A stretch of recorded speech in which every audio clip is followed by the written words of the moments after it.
오늘 이 시간에는 요나서 강해 시리즈 그 네 번째 시간으로 요나의 선포와 니느웨의 배경이라는 제목으로 하나님의 은혜의 말씀을 함께 나누고자 합니다. 니느웨에 가서 여호와 하나님의 말씀을 전하라고 하시는 하나님의 명령과 사명에 처음에 거절의 의사를 보이고 불순종했던 요나. 여러분, 그런 요나였지만 하나님의 강권하심이 있어요. 하나님께서 강력하게 그를 권하고 붙들고 주장하셨죠. 그러므로 하나님께서는 그를 큰 물고기 뱃속에서 3일 동안 하나님과 대면하여 기도로 나아가는 그런 시간을 갖게 하셨죠.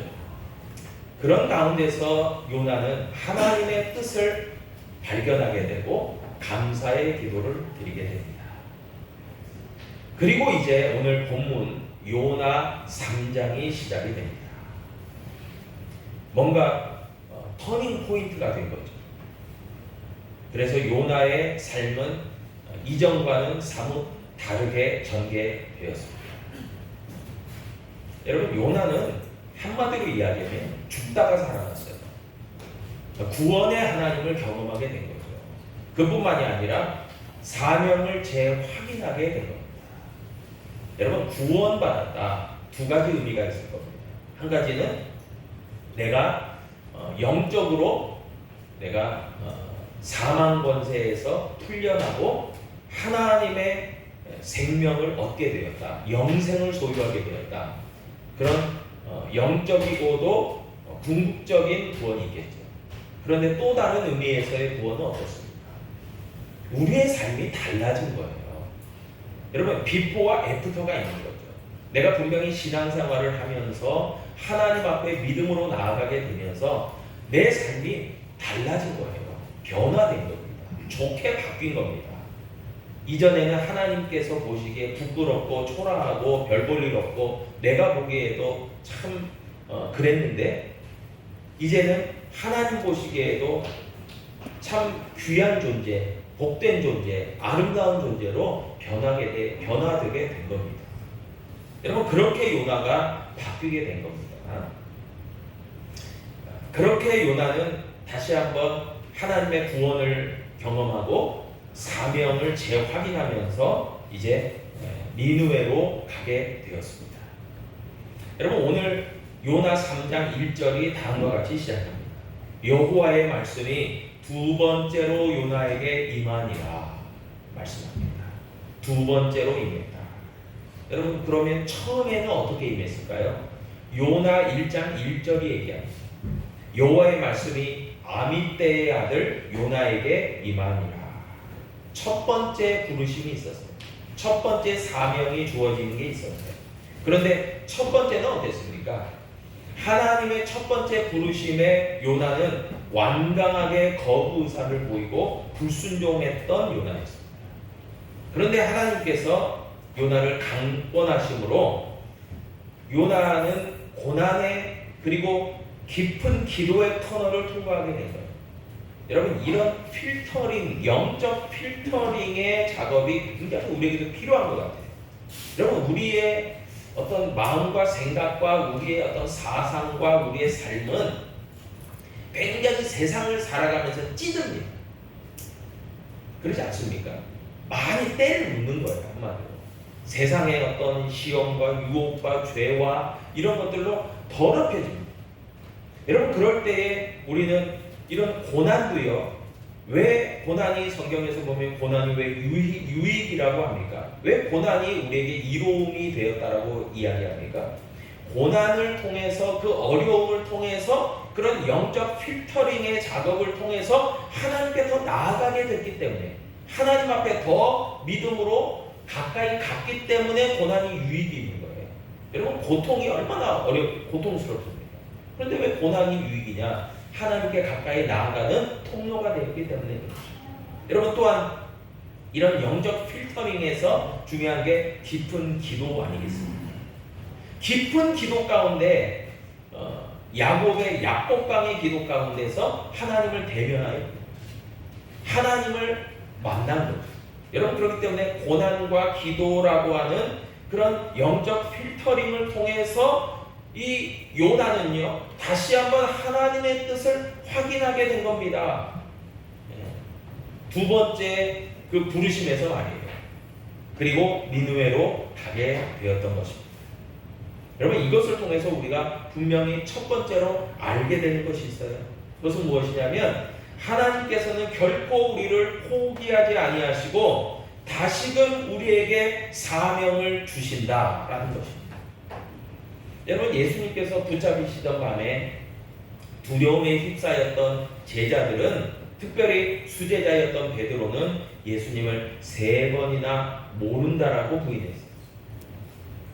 그러나 그런 베드로를 부활의 주님은 찾아오셔서 만나주시고 격려해주시고 다시 한번 사명을 이루어가라고 말씀을 하여 주셨어요. 여러분, 왜 그렇습니까? 하나님은 우리를 너무나 사랑하신다는 거. 한번 따르겠습니다. 하나님은 우리를 너무나 사랑하신다. 그냥 사랑하시는 정도가 아니에요. 너무나 사랑하시는 거예요. 그렇기 때문에 하나님은 우리를 결코 포기하거나 놓지 않으십니다. 늘 붙들어 주시는 거예요. 그리고 다시 한번 하나님의 사명을 감당할 수 있도록 믿음의 기회를 제공하고 허락해 주시는 하나님이다 라는 겁니다. 여러분, 그런 요나가 그런 것들을 발견하게 된 겁니다. 여러분, 이방인의 사도였던 사도 바울도 마찬가지 아닙니까? 다메섹으로 가는 도중에 예수님을 만나게 되죠. 빛 가운데서 예수님의 음성을 듣게 되지 않습니까? 나는 내가 박해하는 예수라.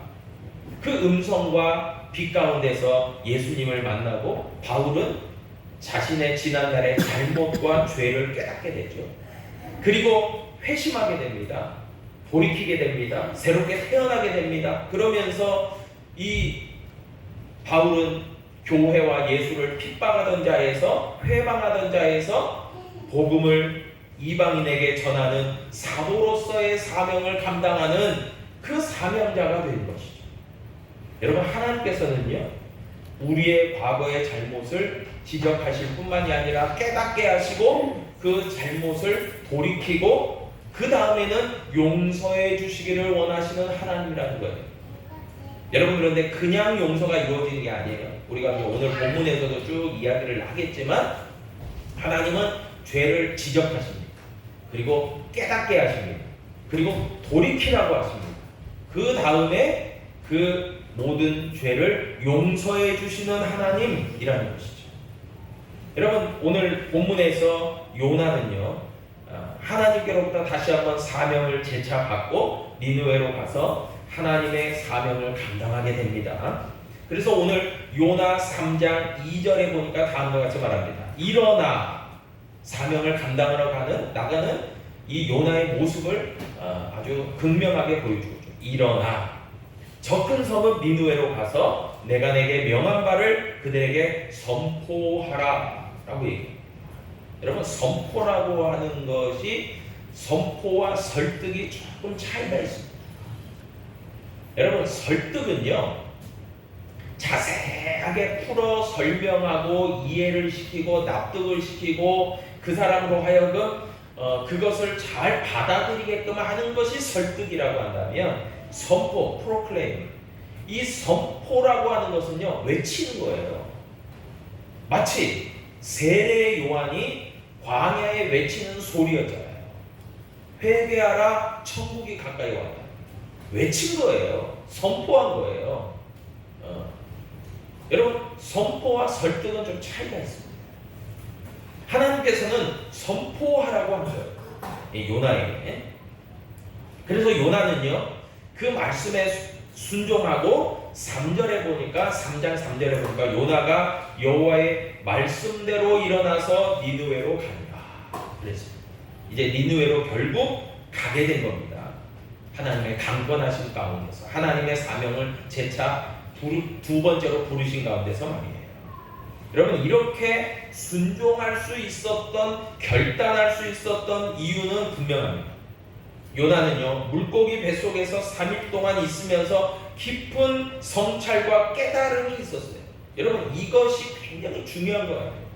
여러분 우리가요 예수님을 진짜 진하게 만났다, 그 사람의 간증을 들어보면 깊은 성찰과 깨달음이 있는 거예요.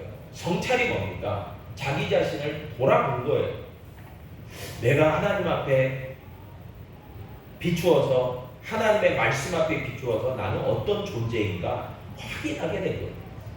그리고 그 가운데서 지난날 예수님의 제자들이 예수님의 부르심을 받고 그렇게 고백했듯이 나는 죄인으로서이다.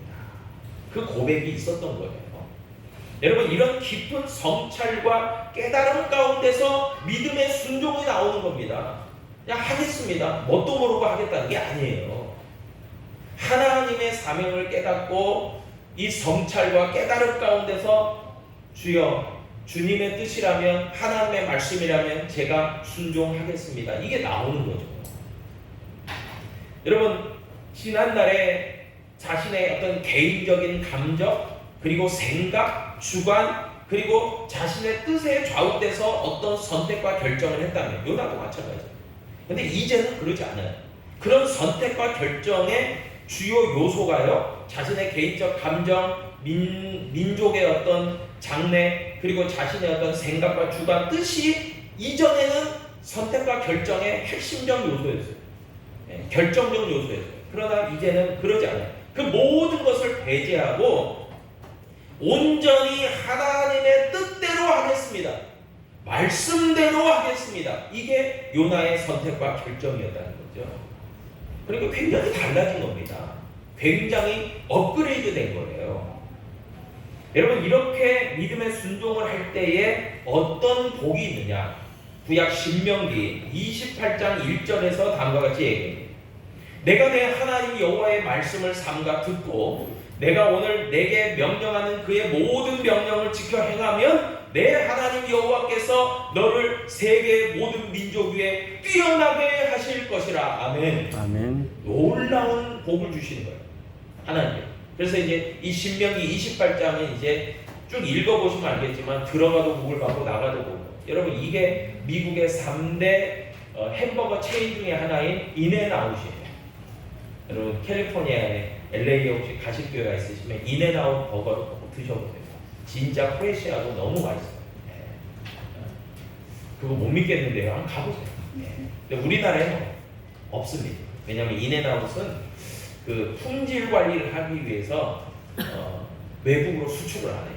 심지어는 제가 알기로 지금은 조금 지점들을 좀 몇 개 둔 걸로 아는데 원산지에서 그 재료를 가져다가 최상의 신선도를 유지하면서 품질 관리를 하면서 고객에게 제공하겠다 해가지고 캘리포니아를 벗어나질 않았어요, 처음.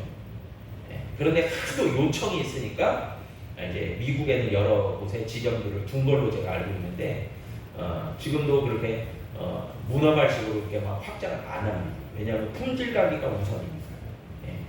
그래서 근데 그 인앤아웃 들어가도 나가도 복을 받는 거예요. 이게 신명기서의 말씀에서 따온 거예요, 사실. 근데 하나님께서는요 순종하는 이들에게 복을 주시는 거예요. 이게 하나님의 약속입니다. 그래서 그 신명기서의 약속을 보면요 하나님께 순종하는 자들에게 어떤 복을 주시냐, 이렇게 모든 민족이 뛰어나게 하겠다라는 복만이 아니라 자손까지 복을 받을 것이고 번영과 형통을 누리게 할 것이고 영생복락을 누리게 할 것이다, 이게 약속되어 있어요.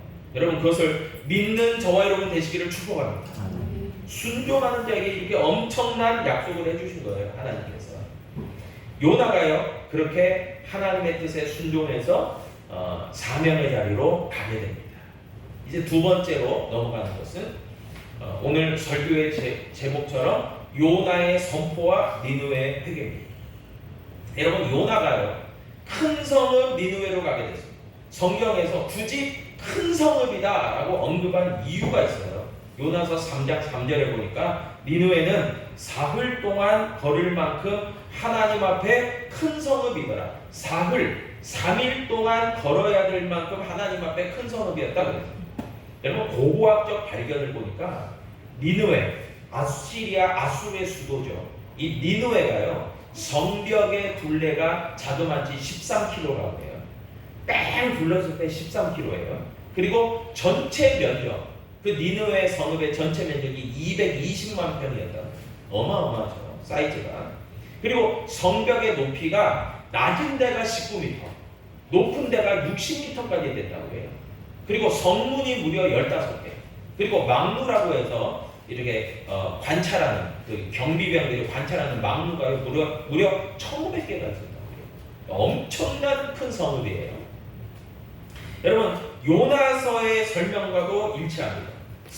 큰 성읍 니느웨는 한 바퀴를 도는데 3일 길이 걸린다. 굉장히 큰 성인 것을 알 수 있습니다. 그리고 그 큰 성읍의 인구가 몇 명이냐? 요나 마지막 부분인 4장 11절에 보니까 다음과 같이 얘기해요. 니느웨에는 좌우를 분별하지 못하는 자가 12만 명이다. 12만 여명이었다. 12만 명. 네. 여러분 좌우를 분별하지 못하는 일을 인간적인 관점으로 계산하면 어린아이라고 할 수 있습니다. 좌우를 분간 못한다, 분별치 못한다, 어린아이예요. 여러분 어린아이가 12만 명이다. 그러면 그 아빠, 엄마, 형제들 해가지고 자그마치 무려 약 60만에 달하는 인구. 그런데 영적인 계산으로 하자면 좌우를 분별하지 못한다. 영적으로 그냥 헷갈려하는 사람들이 이렇게 12만 명이다. 이렇게 해도요 적어도 20만을 육박한다고 해요. 그러니까 20만에서 적어도 20만에서 많게는 60만 이상이다. 여러분 당시로서는요 고대 성읍인데 엄청난 큰 성읍이에요. 큰 도시입니다. 예, 오늘날로 말하면 뭐 서울, 도쿄, 뭐 뉴욕, 파리 이런 도시급이에요. 상당히 큰 도시예요. 여러분 이 큰 대도시 니느웨에 가서 요나가 하나님께서 외치라고 선포한 말씀이 나옵니다. 네. 그 구절이 나와요. 4절에 보니까요. 요나 3장 4절에 보니까 이게 요나가 외치는 말이었어요. 요나가 그 성읍에 들어가서 하루 동안 다니며 외쳐 이르되 40일이 지나면 니느웨가 무너지리라. 네. 그러니까 우리말로 이야기하면 40일이 지나면 니느웨가 무너져. 그게 요나가 니느웨에 가서 외친 선포의 말이었어요.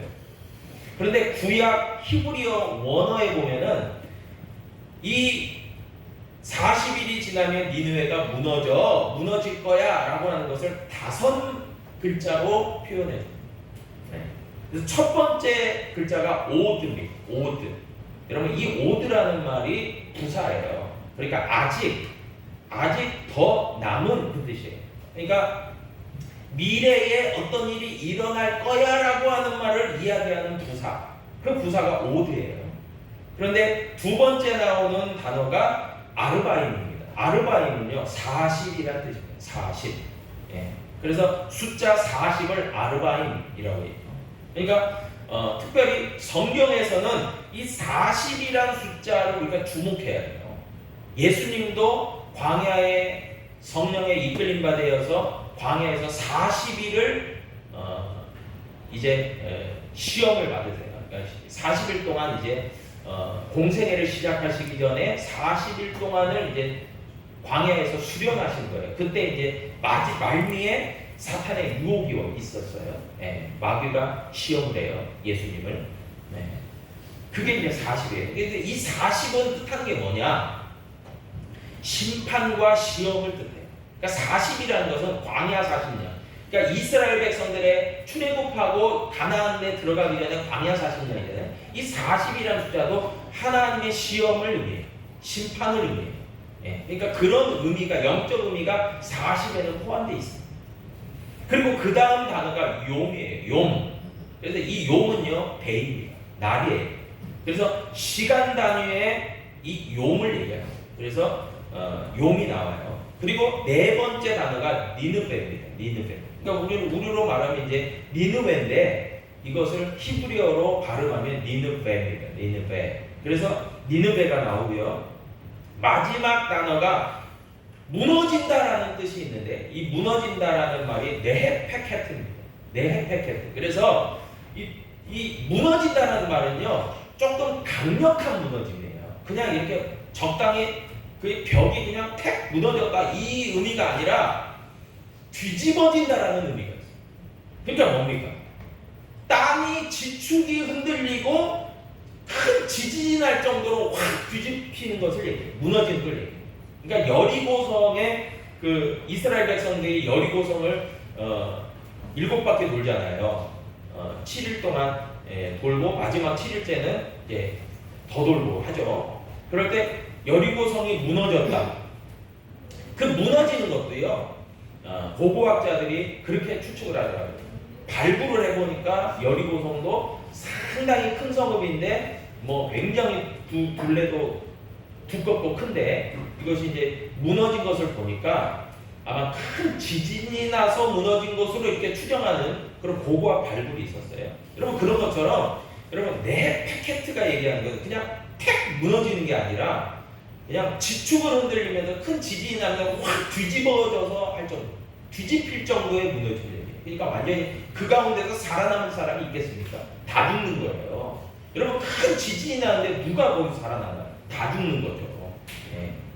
여러분 이 네페케트라는 단어가요 어디에 멸망에 쓰여졌냐면 소돔과 고모라에 쓰여졌어요. 그러니까 소돔과 고모라가 이 멸망을 당할 때 하늘에서는 불과 유황이 내렸다고 했어요.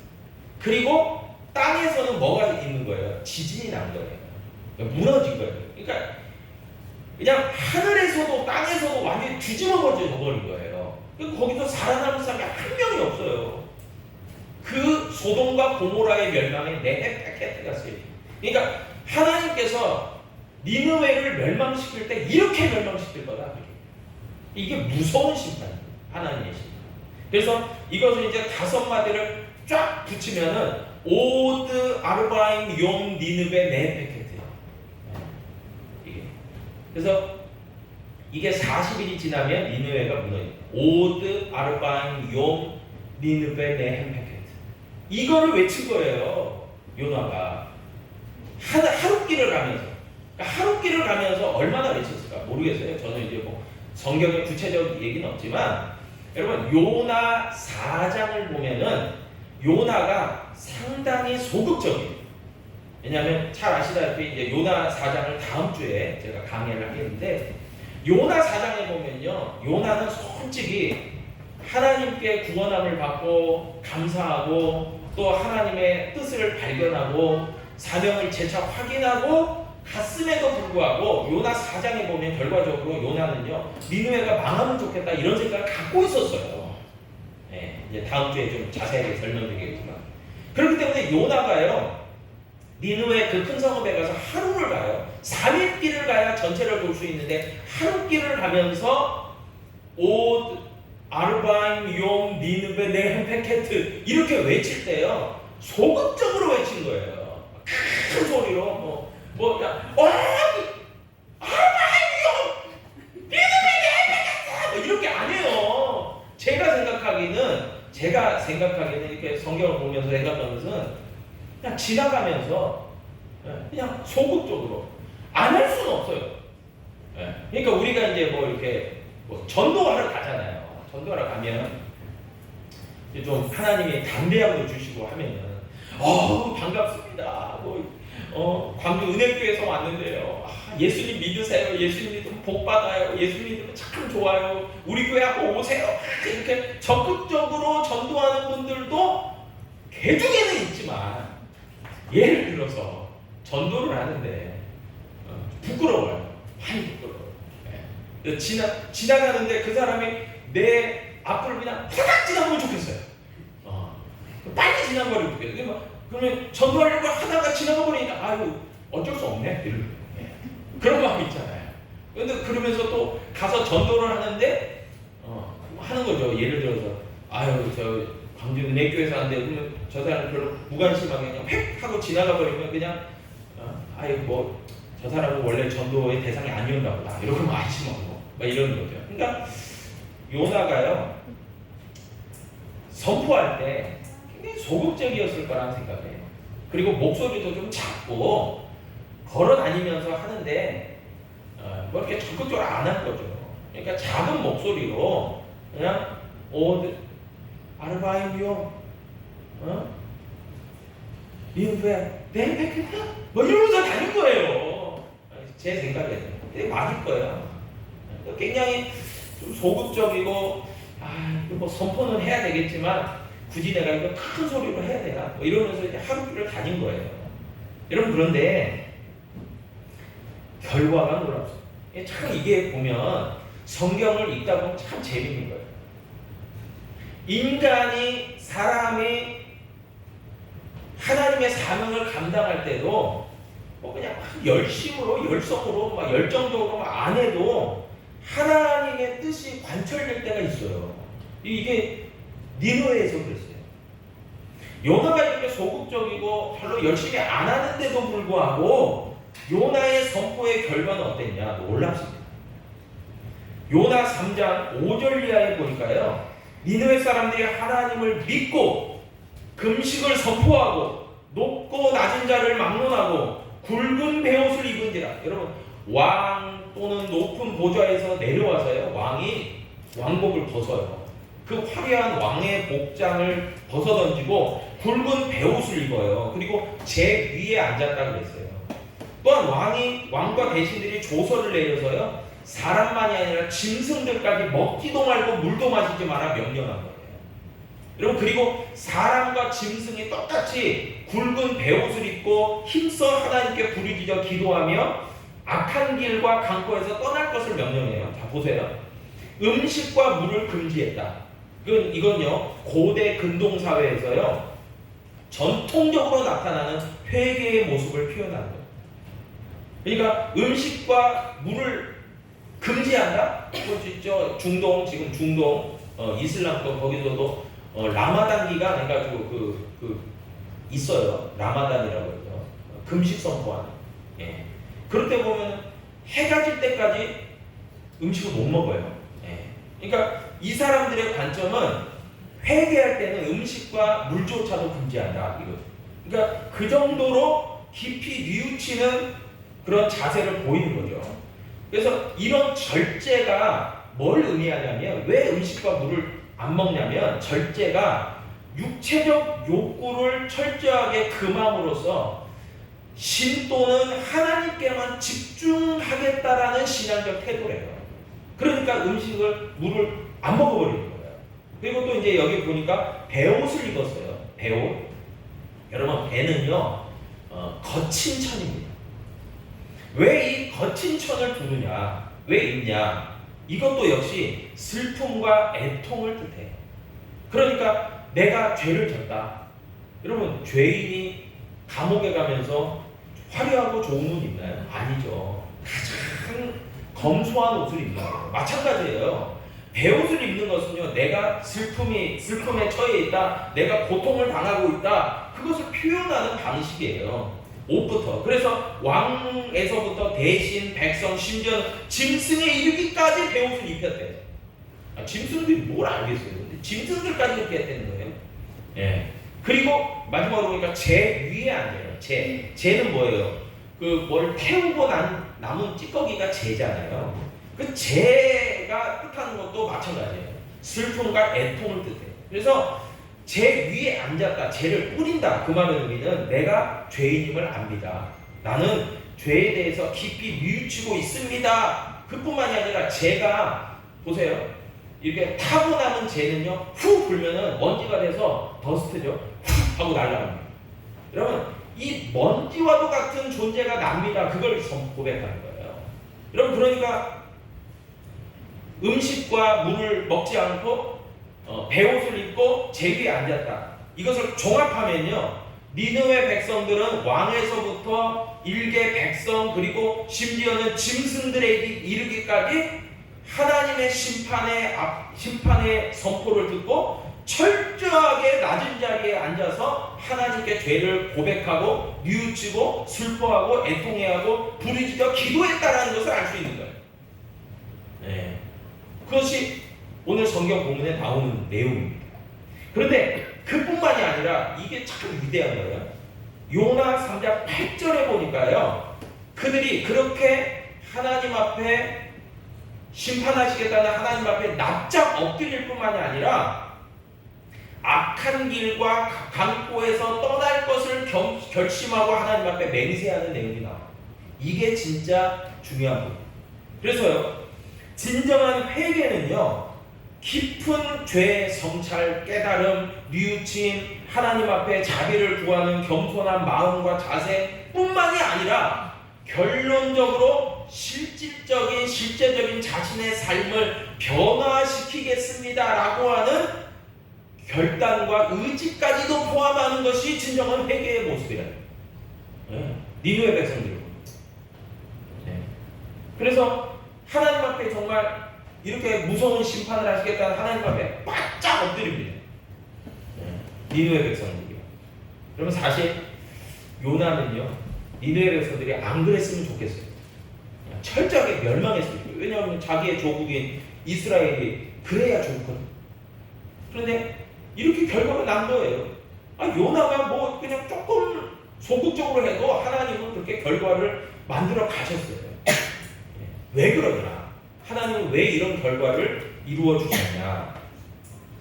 진정한 회개의 모습을 받으시는 하나님과 그리고 용서하시기를 원하셨던 하나님의 모습을 철저하게 봅니다. 요나 3장 10절이 얘기해요. 하나님이 그들이 행한 것 곧 그 악한 길에서 돌이켜 떠난 것을 보시고 그랬어요. 보시고 하나님의 뜻을 돌이키사 그들에게 내리리라고 말씀하신 재앙을 내리지 아니하시니. 여러분 보세요. 하나님께서는요, 중심을 보시나요? 겉모습으로 그냥 회개하는 척 그런 거 하나님 다 분간해 내십니다. 니느웨 백성들이요, 겉으로만 회개한 척하고 실제로 악한 행위에서 돌이키지 않고 악을 자행했다면 하나님은 결단코 그들을 용서하지 않으셨을 거예요. 그런데 니느웨 백성들이 돌이켜 떠난 것을 보시고 그랬어요. 보시고. 이게 하나님이 그들의 마음과 행위와 모든 것을 보셨다 그랬어요. 이 보셨다에 쓰이는 히브리어가 라아예요. 라아. 근데 이 라아가요, 어떤 의미가 있냐면요, 하나님이 보신 거예요. 그런데 이게 단순한 의미의 관찰이 아니에요. 이 라아가 뜻하는 하나님이 보셨다, 저들의 모습을 보셨다가 이 라아가요, 저들의 깊은 내면 마음속까지 다 훑어보셨다 그 뜻이에요. 여러분 어떻습니까? 하나님은요, 그들의 중심을 다 보신 거예요. 그리고 뜻을 돌이키셨어요. 여러분 그 뜻을 돌이키다에 쓰인 단어가 히브리어 단어 나함인데, 이 나함은요, 심판을 거두셨다라는 뜻이에요. 저들의 회개하는 것을, 철저하게 회개하는 것을 보시는 하나님께서 심판을 거두신 거예요. 여러분 하나님은요, 뜻을 쉽게 바꾸지 않으신 하나님. 우리가 성경을 통해서 많이 확인하게 돼요. 하나님의 뜻은 그렇게 그냥 하루가 뭐 이틀 뭐 이러지 않아요. 아침에는 그렇게 하려고 했다가 저녁에 바뀌고 이런 하나님이 아니에요. 그런데 그 하나님의 그 엄중한 뜻을 바꾸는 것이 있어요. 바꾸는 역사가 있어요. 그게 뭔지 압니까? 사람이 참 연약하고 부족해도요, 하나님의 뜻을 바꿔버리는 역사를 인간이 할 수 있는 게 있는데, 그게 뭐냐면 진정한 회개와 믿음의 결단이에요. 여러분 우리에게도 굉장한 그 힘이 있는 거예요. 하나님의 뜻도 바꿔버려요. 회개의 역사와 믿음의 결단 가운데 말이에요. 여러분 그래서 하나님은요, 저들을 완벽하게 용서하셨어요. 그래서 심판을 내리지 않았어요. 마땅히 저들은요, 그들의 악함을 통해서 벌받고 저주받고 멸망당해야 돼요. 그런 처지예요. 그럼에도 불구하고 하나님은 저들을 구원하시기를 원하셨어요. 그 뜻 가운데서 니느웨로 요나를 파송하신 거예요. 니느웨에 파송된 요나는요, 하나님의 도구죠. 요나가 이렇게 해야 됩니다, 저렇게 해야 됩니다. 물론 할 수는 있겠지만 그거는 중요한 게 아니에요. 요나는 하나님의 도구로 쓰임받는 존재예요. 여러분 오늘 본문을 통해서요, 우리는 분명하게 깨닫게 됩니다. 하나님을 진실되게 바라보고 회개하고 또 하나님께 돌이키고자 하고 그 행실을 옳게 바꾸는 자들에게 하나님은 결코 심판의 벌을 내리지 아니하신다. 이것을 우리가 분명히 기억할 필요가 있죠. 그럼을 통해서요, 여기서 하나님의 전적인 사랑을 확인하게 돼요. 이제 다음 시간에 보면 이 하나님의 전적인 사랑이 얼마 정도의 가치가 있느냐, 그걸 이제 다음 시간에 확인하게 되는데, 여러분, 하나님의 사랑, 하나님의 용서가 이렇게 엄청난 겁니다. 여러분, 이것을 기억하는 저와 여러분 되시기를 주님의 이름으로 축복합니다. 기도하겠습니다. 아버지